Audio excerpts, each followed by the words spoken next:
can you trust threat intelligence from threat sharing communities?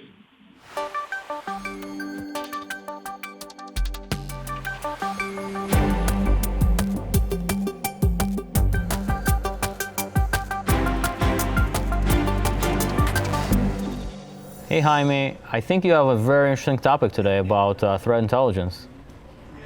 Yeah, so we want to talk about how threat intelligence is critical for threat detection and incident response. But then when this threat intelligence and the threat actors try to mess with those indicators and that information that is being shared, it can be actually bad for companies. So we are going to share some of the experience we have managing the Open Threat Exchange, that is one of the biggest threat sharing communities out there, and some of the stories that we have seen so far. Jaime did mention that they have so many threat indicators and so much threat intelligence as part of OTX, the platform. We know attackers are monitor these platforms and are adjusting tactics and techniques and probably the infrastructure based on public reaction to cybersecurity companies sharing their activities in blog posts and other reporting. An example is September 2017. We saw APT28, it became really harder to track because we were using some of the infrastructure and some of the techniques that, it was significantly easier to track based on that. And, another cybersecurity company published about that. And then APT28 became much more difficult to track. The other example is APT1. If you remember the big APT1 report in 2013 that Mandiant published, that made the group basically disappear from the face of Earth, right? Like we didn't see them for a while, and then they changed the infrastructure. They changed a lot of the tools that they were using, but then they came back in 2014. So we can see that threat actor disappeared for a while. They changed and rebuilt, and then they came back. We also know that attackers can try to publish false information in these platforms. So that's why it's important that not only those platforms are automated, but also there are human analysts that can verify that information. But also, it seems like you have to sort of have a process of validating the intelligence, right? I think part of it is you don't want to take this intelligence sort of at face value without having some expertise of your own that says, is this valid? Is this a false positive? Is this, like you said, is this planted by the adversary in order to throw off the scent? So I think it's one of those things where you can't automatically trust, like you said, threat intelligence. You have to do some of your own diligence to really validate the intelligence, make sure it makes sense, make sure it's still fresh, it's still good.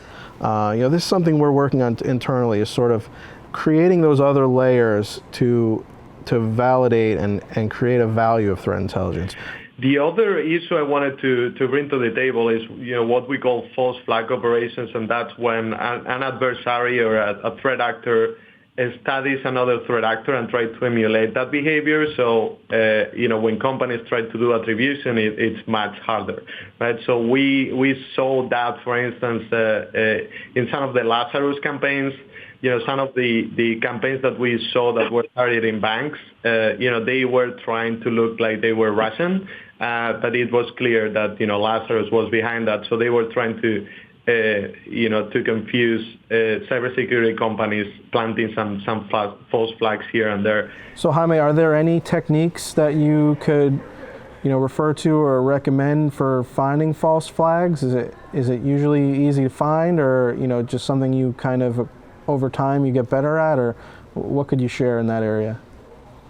So it's extremely hard, and again, as we always say, attribution is really hard, and no one can really do attribution really well, and there is no one thing you can do. What I have seen from the past is as you are analyzing a certain adversary, if you see something, sometimes there is a red flag in your head saying, wait a minute, I haven't seen that before. It's really weird that this actor in particular is using that technique, or this piece of infrastructure doesn't fit in my other clusters. So it's more, an art than really a science. There's an old trick that detectives use when they're analyzing a crime scene or analyzing a crime.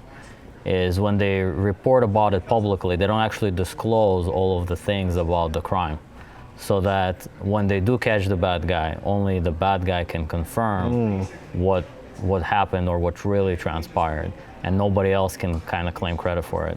I know, like, from analyzing malware for a long time, there's some things that you kind of tend to see, different adversaries use certain tactics, but they're not like worthy of publishing. You know, you can't really like talk about them or describe them. But when you see it, you know that, like Jaime mentioned, they don't align.